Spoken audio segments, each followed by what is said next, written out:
Hello दोस्तों, नमस्कार। Welcome to Gurukul official. मेरा नाम है अनूप छौकर और स्कोर बूस्टर सीरीज़ में हम पढ़ रहे हैं भारत का भूगोल महेश कुमार बर्णवाल जी की वस्तुनिष्ठ प्रश्नों की किताब से। तो भारत के भूगोल का चैप्टर नंबर 10 आज लेकर हम हाजिर हैं आपके लिए। हम कर रहे हैं प्रैक्टिस चैप्टर 10 भारत का भूगोल की, और जिसका नाम है परिवहन। ये रहा पहला प्रश्न आज का आपकी स्क्रीन पर। कोलकाता और दिल्ली किस राष्ट्रीय राजमार्ग के द्वारा जुड़े हुए हैं? तो इसका जवाब होगा option number b, NH-19 national highway 19 के द्वारा कोलकाता और दिल्ली जुड़े हुए हैं। चलते हैं प्रश्न नंबर 2 की तरफ।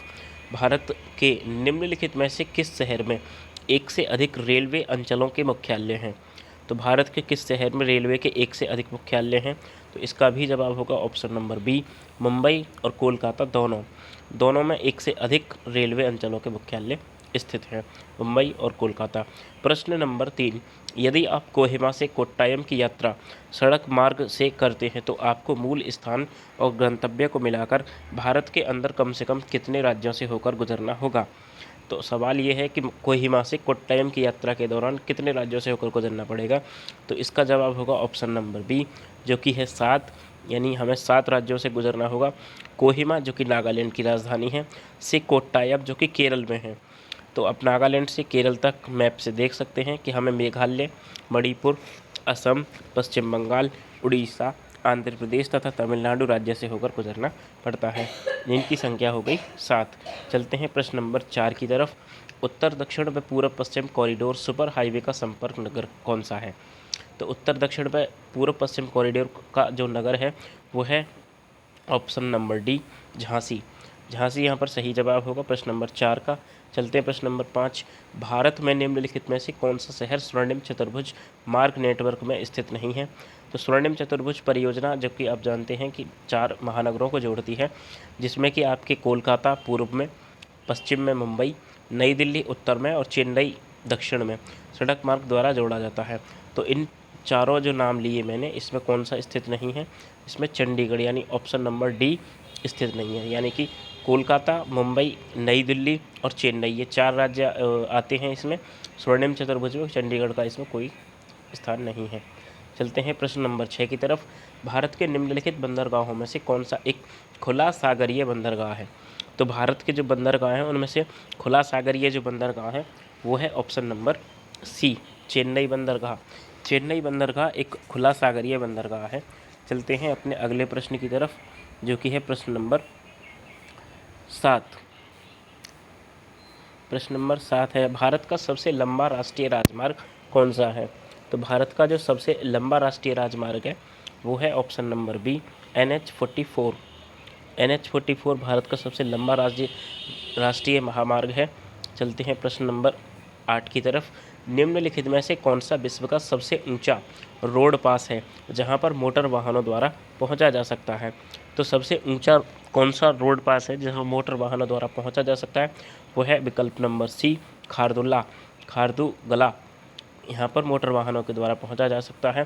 प्रश्न नंबर 9, भारत का सबसे बड़ा जहाज तोड़ने का yard, ship breaking yard, Gujarat में किस स्थान पर है?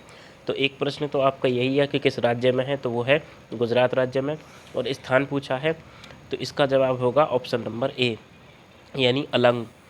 अलंग गुजरात राज्य के भावनगर ज़िले में स्थित है, जहां भारत का सबसे बड़ा जहाज तोड़ने का यार्ड अवस्थित है। प्रश्न नंबर 10, निम्नलिखित में से किस राज्य में हाल ही में हरित रेल गलियारा शुरू किया गया था, यानी ग्रीन रेल कॉरिडोर कहां पर शुरू किया गया है? प्रश्न नंबर 10, इसका जवाब है ऑप्शन नंबर डी, तमिलनाडु में। प्रश्न नंबर 11 चलते हैं, निम्नलिखित में से कौन भारत की सबसे पहली विद्युत ट्रेन है, यानी भारत की सबसे पहली विद्युत ट्रेन कौन सी है? तो वो है ऑप्शन ए, दक्कन की रानी।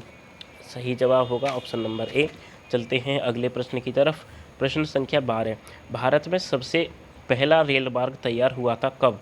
तो भारत में सबसे पहला रेल मार्ग जो तैयार हुआ था वो हुआ था ऑप्शन नंबर ए, 1853 में।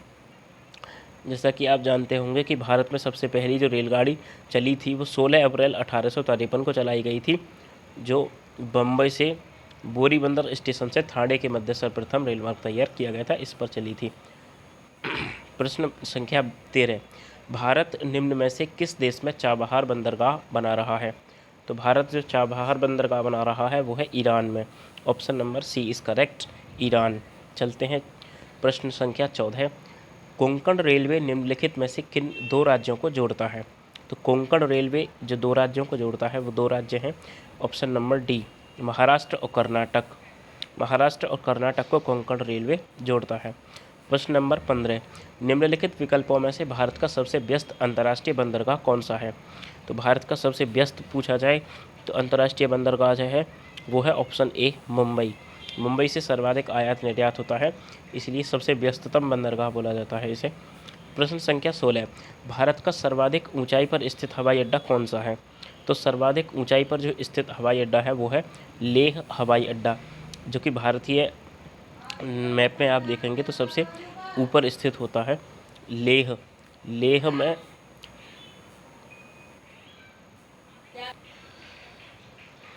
हवाई अड्डा जो है भारत का सबसे ऊंचाई पर स्थित हवाई अड्डा है। प्रश्न नंबर 17। वर्तमान मुंबई बंदरगाह के दबाव को कम करने के लिए कौन से पत्तन यानी बंदरगाह का निर्माण किया गया है? तो बम्बई के दबाव को कम करने के लिए विकल्प नंबर डी यानी नहावा शेवा भी मुंबई बंदरगाह के दबाव को कम करने के लिए जवाहरलाल नेहरू पत्तन बंदरगाह का निर्माण किया गया है, जिसे नहावा शेवा के नाम से जाने जाते हैं, और यह भारत का सबसे बड़ा कंटेनर पोर्ट भी है। प्रश्न संख्या 18। राजा सांसी अंतर्राष्ट्रीय हवाई अड्डा कहाँ स्थित है?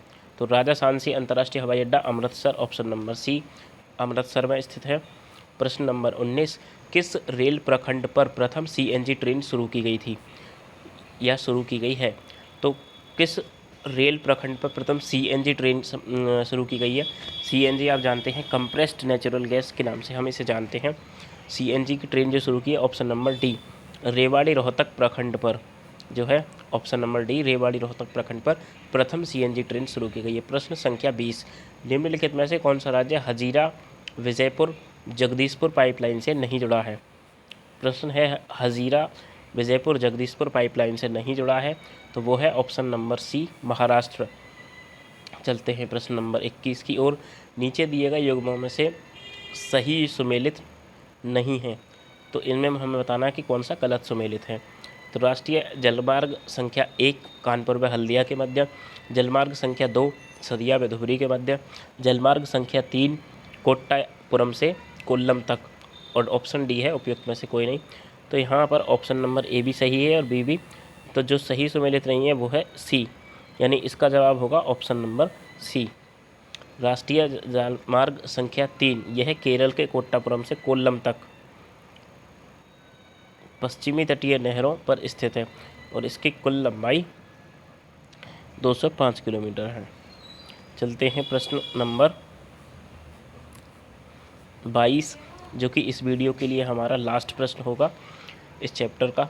निम्नलिखित में से किस पत्तन यानी बंदरगाह को स्वतंत्रता प्राप्ति के बाद पहले पत्तन के रूप में विकसित किया गया था, और ऐसा देश विभाजन के बाद कराची पत्तन की कमी को पूरा करने तथा मुंबई से होने वाले व्यापारिक दबाव को कम करने के लिए किया गया था? तो वो कौन सा बंदरगाह है? तो वो है ऑप्शन नंबर 1 कांडला बंदरगाह या कांडला पत्तन आप देख पा रहे हैं, वो जिसे मुंबई के दबाव को कम करने के लिए और कोचीन की कमी को पूरा करने के लिए, कराची पत्तन की कमी को पूरा करने के लिए किया गया था। तो आज की वीडियो में सिर्फ इतना ही। ये हमारा चैनल का लोगो है Gurukul official.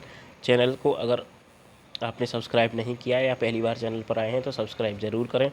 Thanks for watching complete video. अगर क्वेश्चंस पसंद आए हों तो वीडियो को लाइक करें, अपने फ्रेंड्स और फैमिली के साथ शेयर करें और सब्सक्राइब करना ना भूलें, जिससे किसी भी वीडियो का नोटिफिकेशन आपको मिस ना हो। सारे वीडियोज़ आपको टाइम टू टाइम मिलते रहें। स्कोर बूस्टर सीरीज़ लगातार यूँ ही जारी रहे कि मिलते हैं अगले वीडियो में। तब तक के लिए बाय, टेक केयर।